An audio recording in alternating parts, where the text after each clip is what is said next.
আসসালামু আলাইকুম দর্শক, দেশ এবং দেশের বাইরে যে যেখান থেকে আমাদের এই ভিডিওটা দেখছেন, হাবিবুর রহমান মৎস্য প্রকল্পের পক্ষ থেকে সবাইকেই শুভেচ্ছা এবং অভিনন্দন জানাচ্ছি।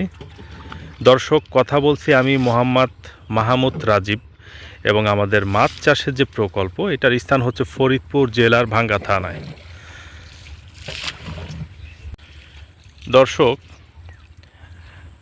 ইদানিং দেশের বিভিন্ন প্রান্ত থেকে চাষি ভাইরা ফোন কল দিয়ে বলতেছেন যে ভাই, আমাদের পুকুরের পানির কালার কালো হয়ে গিয়েছে। কেউ কেউ ফোন করে বলতেছেন যে পুকুরের পানির কালার তামাটে যে বর্ণ সেটা ধারণ করতেছে। কারো মাছে একদম টোটালি খাবার খাচ্ছে না, আবার কারো কারো পুকুরে মাছ মারা যাচ্ছে এবং মারা যাওয়া মাছগুলো তারা আমাকে অনেকে ছবি তুলেও পাঠিয়েছেন হোয়াটসঅ্যাপে, যে এরকম যে মাছগুলো একদম টাটকা কিন্তু ফুলকার সাথে মনে হচ্ছে যেন রক্তের খান্ডা লেগে আছে। হ্যাঁ, একদম রক্ত জমাট হয়ে আছে মাছের যে ফুলকার সাথে।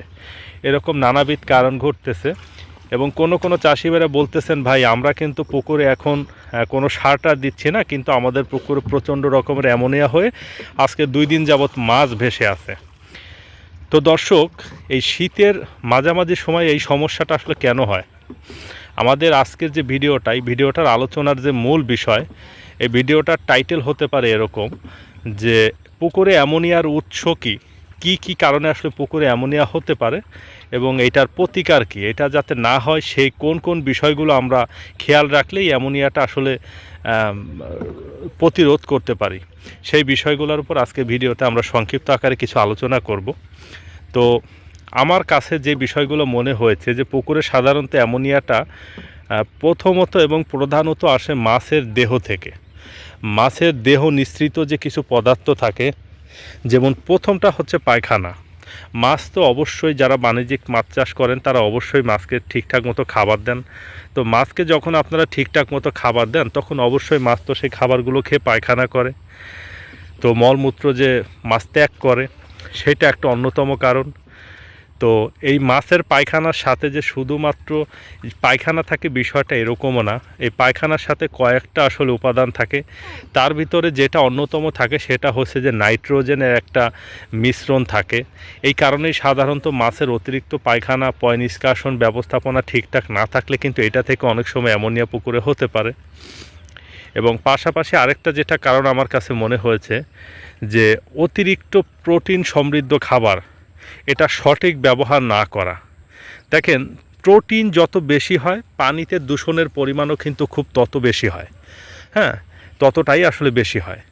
তো অতিরিক্ত প্রোটিন সমৃদ্ধ খাবার, বিশেষ করে আমরা যারা সাধারণত ক্যাটফিশ টাইপের মাছটা চাষ করি, তারা যদি মাসিক পরিচর্যাগুলো ঠিকঠাক মতো না করি এবং মাছের যে আসলে নুন, চুন, উকুননাশক, জীবাণুনাশক, প্রোবায়োটিক, পাশাপাশি অ্যামোনিয়ার ডোজ সহ অন্যান্য যে ব্যবস্থাপনাগুলো, এইগুলো যদি ঠিকঠাক না থাকে, তাহলে যারা অতিরিক্ত ডেনসিটিতে বা স্বল্প ডেনসিটিতেই হোক না কেন, যারা ক্যাটফিশ টাইপের মাছটা উচ্চ প্রোটিন সমৃদ্ধ খাবার দিয়ে চাষ করেন, তাদের পুকুরগুলোতেই সাধারণত বেশি সমস্যা হয়।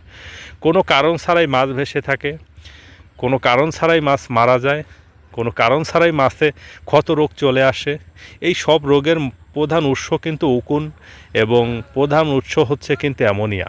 এই দুইটা থেকে সাধারণত ক্ষত রোগটা সাধারণত উকুন এবং অ্যামোনিয়া থেকে আসে এবং অন্যান্য বড় যে জটিল সমস্যাগুলো সেইগুলো সাধারণত কিন্তু অ্যামোনিয়া থেকে আসে।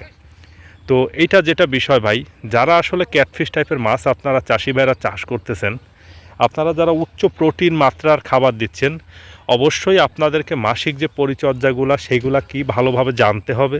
পুকুরে হররা টানার ব্যবস্থা করতে হবে। যেই জিনিসগুলো আসলে ওই অতিরিক্ত প্রোটিন মাত্রাযুক্ত যে খাবার, সেটাকে প্রোটেকশন করার জন্য, সেটাকে আসলে কন্ট্রোলে রাখার জন্য পয় নিষ্কাশন ব্যবস্থাটা আপনাকে ভালো রাখতে হবে। নিষ্কাশন বলতে আমি বোঝাতে চাচ্ছি যে পয়টাকে, মানে পায়খানাটাকে একটা রিলিজ সম্পূর্ণ না করলেও যাতে ওইটাকে প্রক্রিয়াজাত করে ফেলা যায়। সেই জন্য আপনারা যদি প্রতি মাসে অথবা 20 দিন 25 দিন অন্তর একবার যদি আসলে নুন চুনটা করেন, প্রতি মাসেই যদি আপনারা একবার বা 20 দিন পরে একবার যদি অ্যামোনিয়ার ডোজটা করেন, আপনারা যদি প্রতি সপ্তাহে বা 3 দিন পর একবার পুকুরে হররা টানেন, সেই ক্ষেত্রে কিন্তু ওই জিনিসটাকে কন্ট্রোলে রাখা যায়, অনেকাংশেই আসলে সম্ভব হয়। পাশাপাশি পুকুরে অ্যামোনিয়ার যে উৎস আমার কাছে মনে হয় যে অতিরিক্ত জৈব পদার্থ। কারো কারো পুকুর থাকে এরকম যে প্রচুর রকমের জৈব পদার্থ থাকে। আমাদের অঞ্চলে এই টাইপের পুকুরগুলাই বেশি। আমার যে নতুন প্রজেক্ট, এইখানে একসাথে আমার 5টা পুকুর, 3টা চাষের এবং 2টা ন্যাচারাল সোর্সের পুকুর। এই যে পাশে একটা দেখতে পাচ্ছেন, এই যে দেশি প্রজাতির মাছ আমরা ধরা শুরু করেছি, হ্যাঁ, আহরণ করতেছি। আলহামদুলিল্লাহ মোটামুটি মাছ হয়েছে। তো দর্শক, অতিরিক্ত গাছপালা, লতা পাতা, গাছের ফল ফুল এবং চারোপাশের অনেকের পুকুরে দেখা যায় যে গোয়াল ঘর, মানে গরুর যে ঘরটা, এটা পুকুরে পাড়ে থাকে। গরুর প্রস্রাব পায়খানা এগুলো সব গোবর যেগুলো আর কি, ওইগুলা পুকুরে পড়ে। তো অতিরিক্ত আসলে জৈব পদার্থ হয়ে যাওয়ার কারণে সেই পুকুরগুলোতে কিন্তু এই অতিরিক্ত জৈব পদার্থ পুকুরের তলায় জমতে জমতে একটা সময় কিন্তু অ্যামোনিয়া হয় এবং অ্যামোনিয়া থেকে কিন্তু অ্যামোনিয়া টক্সিসিটি হয়ে যায়। হ্যাঁ, তো অ্যামোনিয়ার টক্সিসিটি হলে যে সমস্যাগুলো হয় সেই বিষয়ে আমরা না হয় ইনশাল্লাহ পরবর্তী কোনো ভিডিওতে, আরও এই ভিডিও আমার যদিও এই বিষয়ের উপর আছে, কিন্তু তারপরেও আমি কিছু বিষয় আর কি আজকের ভিডিওতে ধারণা দেওয়ার চেষ্টা করছি। তো দর্শক, আর একটা বিষয় যেটা ঘটে যে সাধারণত অধিক খাদ্য ব্যবহারের কারণেও এরকমটা হতে পারে। তো অধিক খাদ্য ব্যবহার বলতে আমি যেটা বোঝাতে চাচ্ছি, ধরেন যে অনেক চাষি ভাই আছেন, তার পুকুরে খাবারের চাহিদা আছে ধরেন যে প্রতিদিন 50 কেজি। সে যে কাজটা করে যে 50 কেজির অধিক খাবার দেয়, তখন ডুবন্ত ফিডটা সবাই তো আর আমাদের মতো এরকম ট্রেতে করে দেয় না, অনেকেই মাটিতে দিয়ে দেয়। ম্যাক্সিমাম লোকই মাটিতে দেয়, তার কারণ তারা ঠিকঠাক মতো আসলে কারণটা জানে না যে কিভাবে দিতে হয়। হ্যাঁ, তো ভাই অবশ্যই ডুবন্ত ফিডটা ট্রেতে দিবেন, যেন আসলে মাছ কী পরিমাণ খেলো বা খেলো না, খাবার খাচ্ছে কি খাচ্ছে না এটা যেন বোঝা যায়। হ্যাঁ, এইটার জন্য আপনারা এইভাবে করার চেষ্টা করবেন। তো আবার অনেক চাষি ভাই দেখা যায় যে মাছের খাবারের যে একটা স্পিড, একটা গতিবিধি, এই জিনিসগুলোকে মেনটেন বোঝে না। কেমন, ধরেন আমার এই পুকুরটাতে আমি প্রতিদিন ধরেন 1 বস্তা ভাসমান ফিড দিই, উদাহরণস্বরূপ বলছি আমি। তো সেখানে আমি করলাম কি 2 বস্তা দিয়ে দিলাম। এখন 1.5 বস্তা খাবার খুব মাছ গতির সাথে, 1 বস্তা খাবার খেলো খুব গতির সাথে, একদম চিলুবিলু করে খেয়ে ফেললো। বাকি 50%, 1 বস্তার অর্ধেক খাবার মোটামুটি গতিতে খেলো, বাকি অর্ধেক খাবার আর খেতে চাচ্ছে না, 1-2টা ঠোকর দিয়ে এরকম মুখে নিয়ে আবার চলে যাচ্ছে, মানে অনীহা প্রকাশ করতেছে। এই বিষয়গুলোকে ভাই আপনাকে খুব সুন্দরভাবে বুঝতে হবে।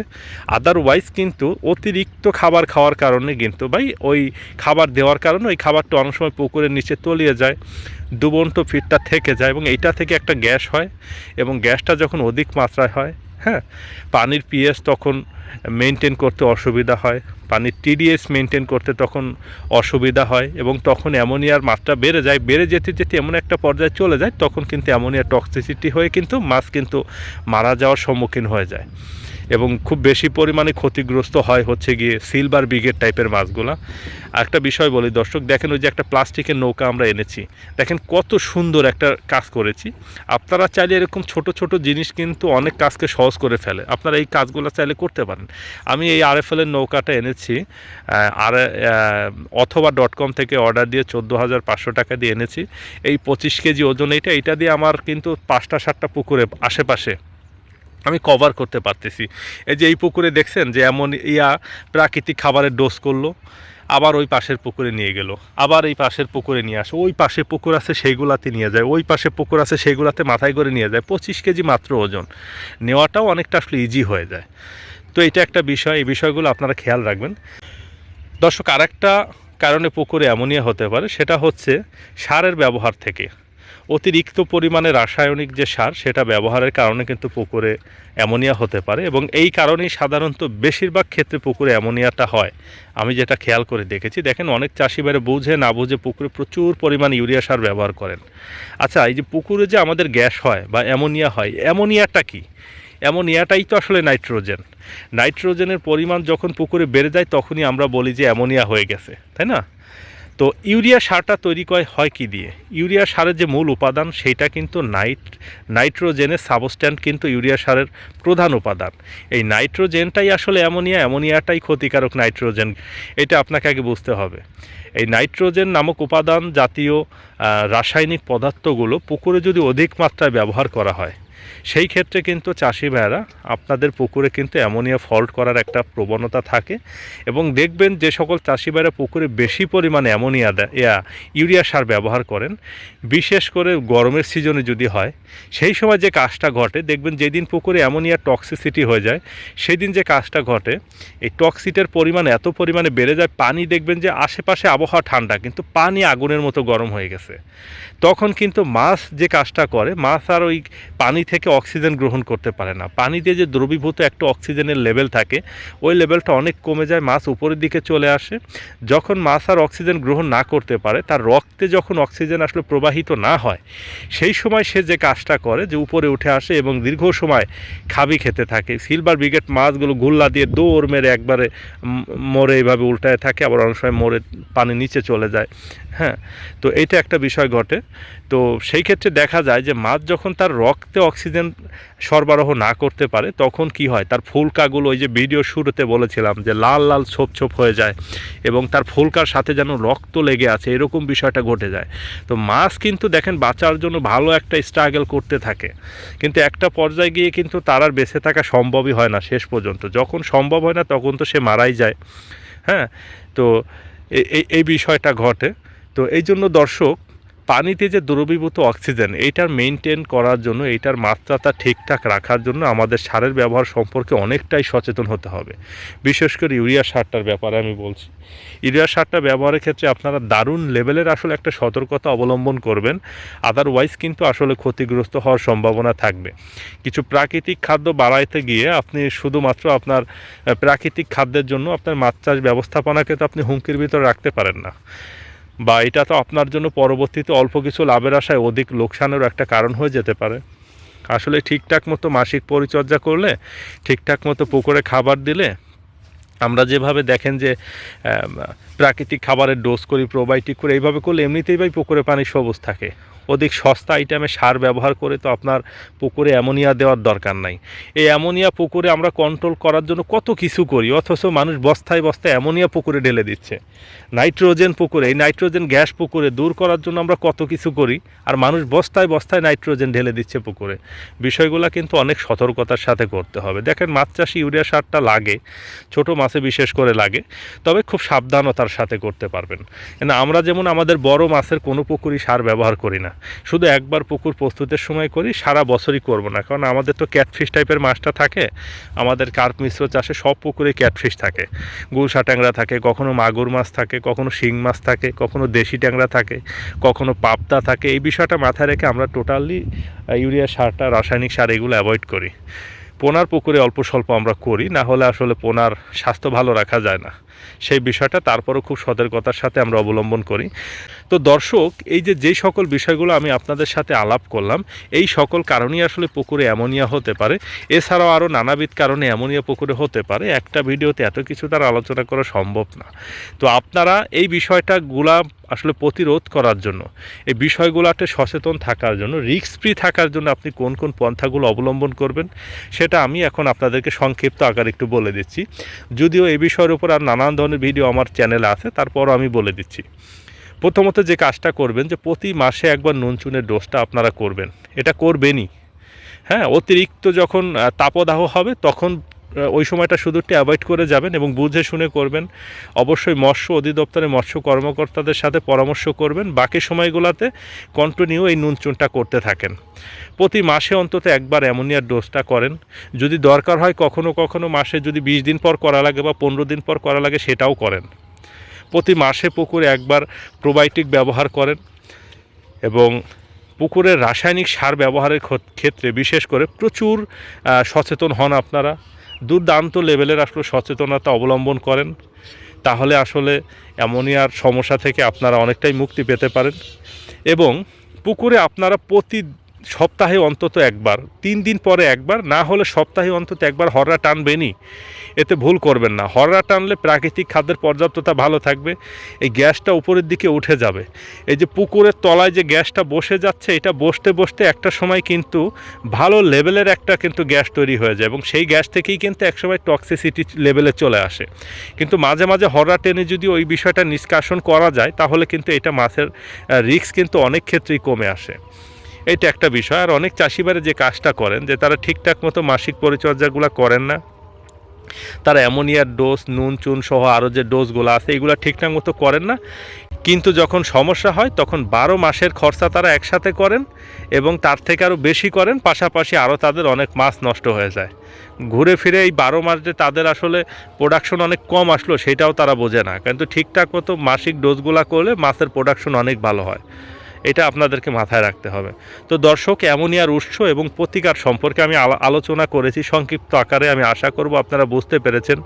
বাজারে বর্তমানে নানান কোম্পানির আসলে অ্যামোনিয়ার ওষুধ পাওয়া যাচ্ছে। ইউকা এবং জিওলাইটের সংমিশ্রণে অনেক চাষিবারে পুকুরে বর্তমানে অ্যামোনিয়ার ডোজ করেন, আমরাও করি। তবে আমি দেখেন কোনো কোম্পানির বিজ্ঞাপন দিচ্ছি না বা কোনো কোম্পানির সাফাই গাচ্ছি না।